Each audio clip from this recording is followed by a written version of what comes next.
the summer of my sophomore year in college, I found myself in a difficult spot,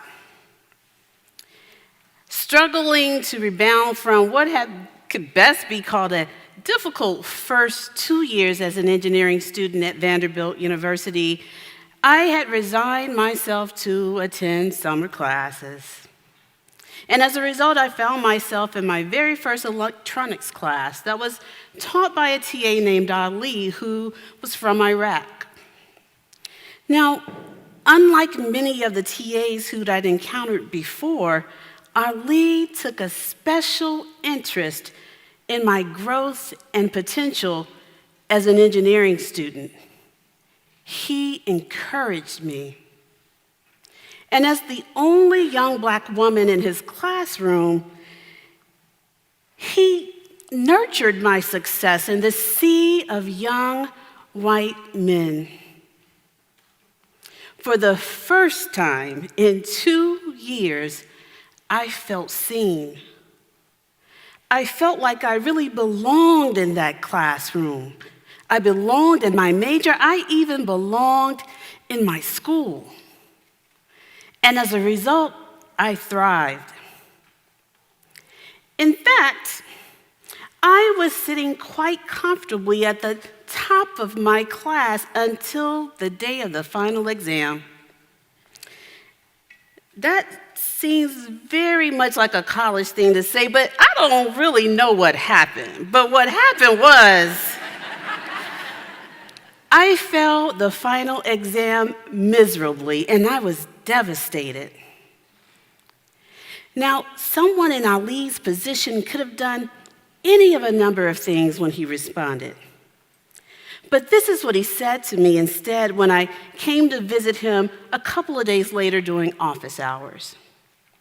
He said, "Kimberly, this one failure is not an indicator of your potential. It does not define you. You are one of my best students." And so with those few words of encouragement, I was able to work with Ali over the next few days, and as a result, I finished the class that summer with a solid A-. I think it's safe to say that Ali saved the day for me. But we can't clone Ali to be supportive of every young African-American young woman in STEM. I think about that conversation with Ali many times in my career as a woman in a male-dominated industry. I've experienced many failures since that day, and not many of them ended the way it did that summer. Over the last few years, failure has become a very popular theme for big talks in the tech industry. I did a simple Google search to prepare for this talk, and I found the top 3 hits, and I'm going to share it with you today. The ideas about failure on TED.com, the benefits of failure on TED Talks. There are 18 more talks on failure across the TED ecosystem. I think it's safe to say that the TED community cares a lot about failure, and we just heard about that, right? Or at the very least, the TED community has certainly mastered the search engine optimization around the word failure. But our focus on failure is actually important. I think what we dare to know and have the courage to discuss now is that the history of all achievement is riddled with failures, both large and small.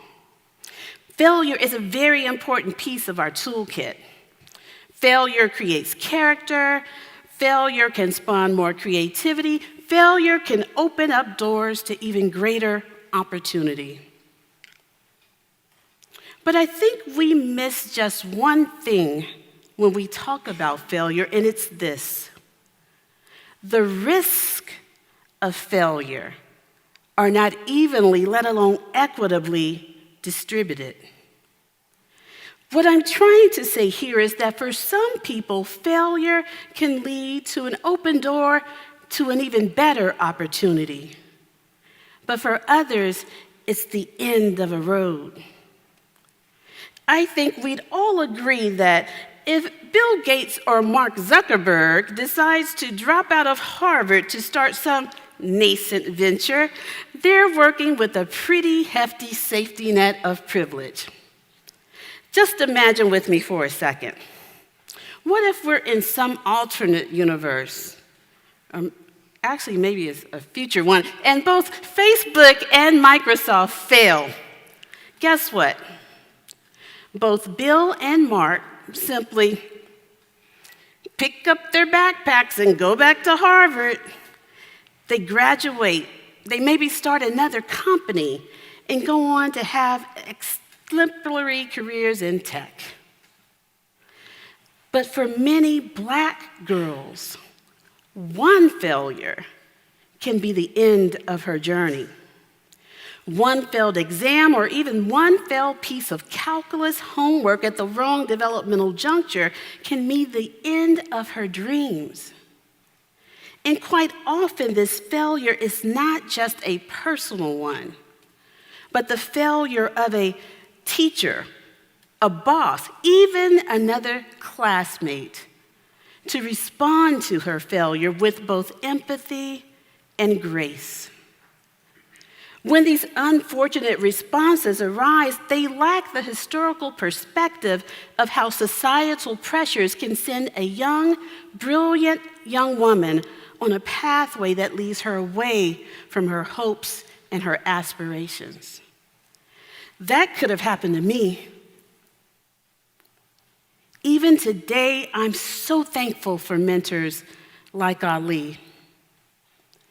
It's been 30 years, I hate to admit it, since that summer. And as a woman who's now an engineer and entrepreneur and has had a very successful career, I still experience failures. Every leader does. And at times for me, those failures can hit me to my very core. But I've learned one thing that's important is when I encounter those failures, it's important that I get up and I push through it. But even more important it is that I challenge my tribe to give me the safe space to fail, a soft space to land, gather myself, and move forward with grace.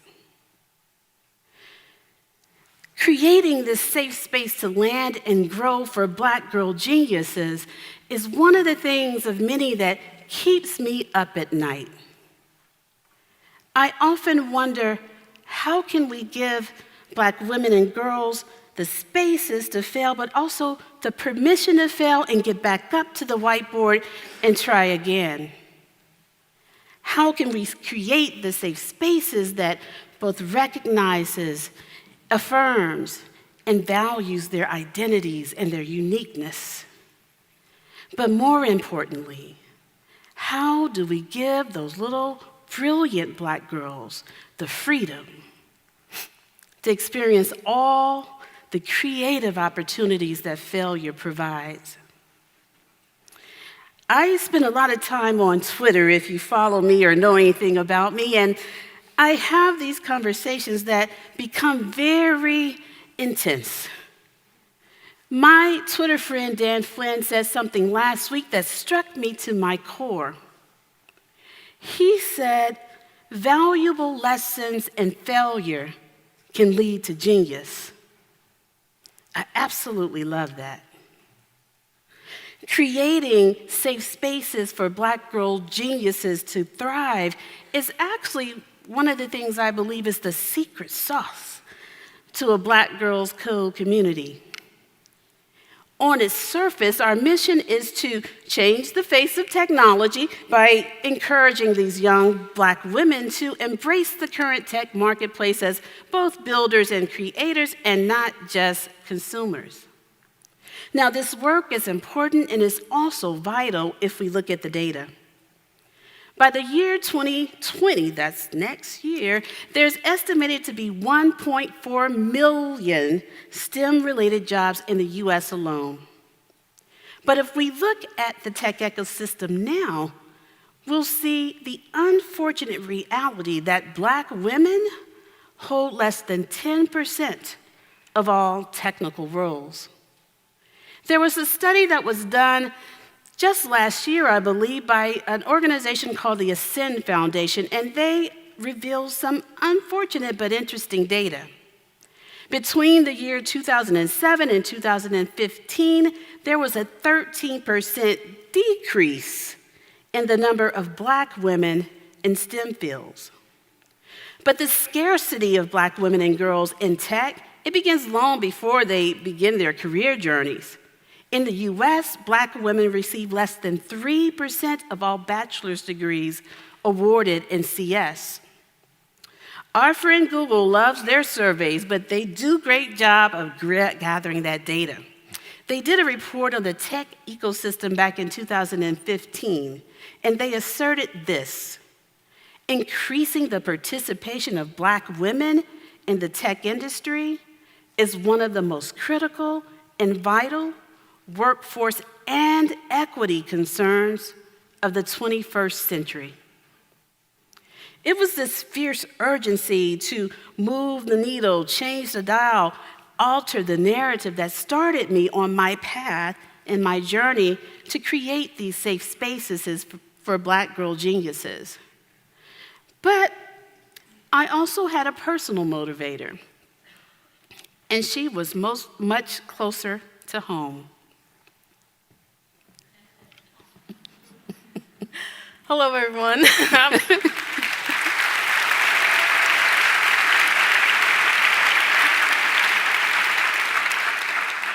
My name is Kai Morton, and if you've heard my mom speak before today, I can guarantee you know at least a little bit about me. But I grew up as a shy girl with a love for video games and art. When I was 11, I created my first ever video game, and everything changed for me, and the world opened up to an array of possibilities. I saw myself as many things: a computer scientist, a roboticist, a video game developer, and so much more.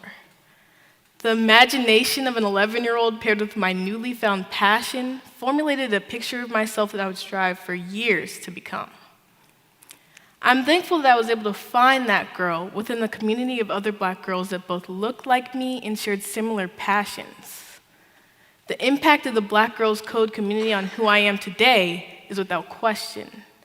Not only do I have a tangible set of skills that quantify the kind of technologist I will eventually become, the impact of learning these skills within a safe space gave me the opportunity to gain confidence in myself and develop pride in my identity amongst a community of other girls like me.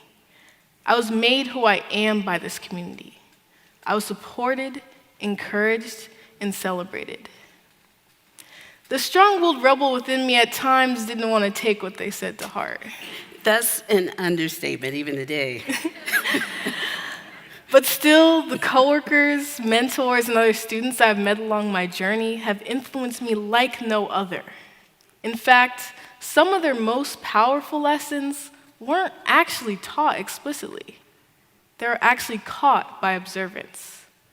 The technology field is filled with competition, which coalesces into deep-seated feelings of not being good enough, especially for those young Black girls who cannot see themselves echoed within the traditional classroom.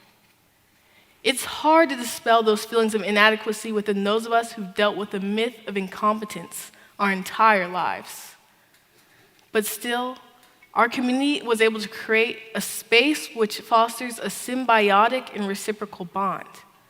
We are in this together, and as we lean on each other, we collectively push past the external biases and obstacles that stand between us and our hopes, dreams, and aspirations. In fact, both explicit and implicit biases attack girls like Kai long before they enter a traditional classroom.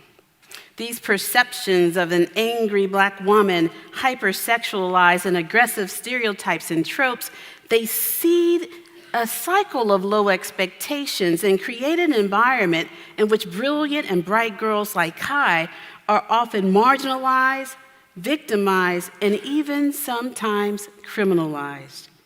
Here in the US, Black girls represent only 14% of the population, but they are 33% of the girls in juvenile detention. By creating the safe spaces, we allow our young, bright girls to find their space, to find their voices. We give them skills for today, but we also, most importantly, give them confidence for tomorrow. And it's within these special places and communities in which we thrive and prosper. I can't even count how many times my mom and I have shared the story of BGC. But today, here at TEDx San Francisco, we wanted to take a step back and reflect on just how long that history truly is. The story of BGC actually begins long before we were founded in 2011. It begins long before my daughter Kai had those first bursts of interest in technology. In fact, it begins decades before she was even born.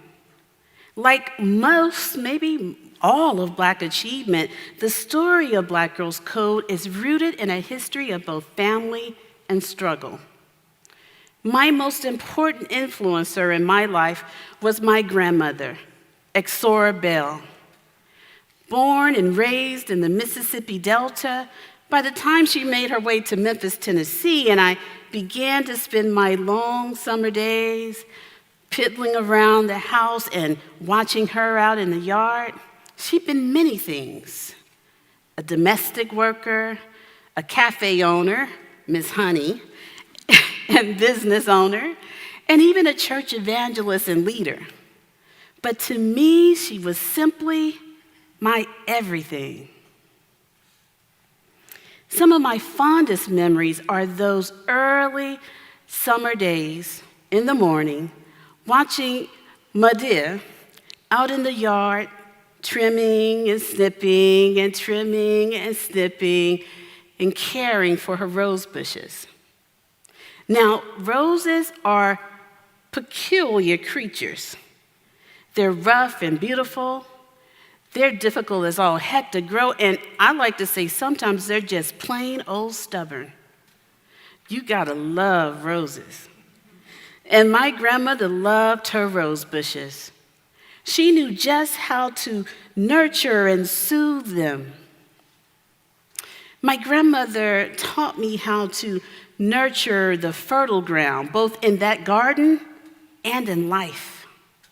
She taught me how to till and cultivate these environments so these fragile yet strong flowers would eventually blossom. I think my grandmother taught me one of my most important life lessons. When a flower doesn't grow, you change its environment, not the flower. This is exactly how I approach this work of nurturing Black girl genius. The older I get, the more these lessons from my grandmother resonate with me more and more each day. She's no longer with us, but she is with me. And if anything, this work of nurturing safe spaces to grow Black girl genius is a continuation of her legacy. Now, as any parent knows, you certainly have those days when you don't really want to talk to your child, nevertheless stand on a stage with them. But today I can honestly say, this talk is a love letter to my daughter Kai. It's a love letter to the more than 14,000 Black girl geniuses who've been a part of the Black Girls Code community for the past 8 years. It's also a love letter to the little girl I was 30 years ago that summer. This is the mantra that says, just keep going. I whisper this Heck, sometimes I tweet this to my daughter and my mentees anytime they encounter a failure, and even when they encounter a significant milestone. To be honest, sometimes I have to whisper it to myself several times a day. This is about the love that thrives in safe spaces, where we are valued, where we are celebrated, and where we are truly seen. Who is it there in your life that needs to hear, keep going? And how can you make failure safe and even fruitful for those who are marginalized in your lines of work?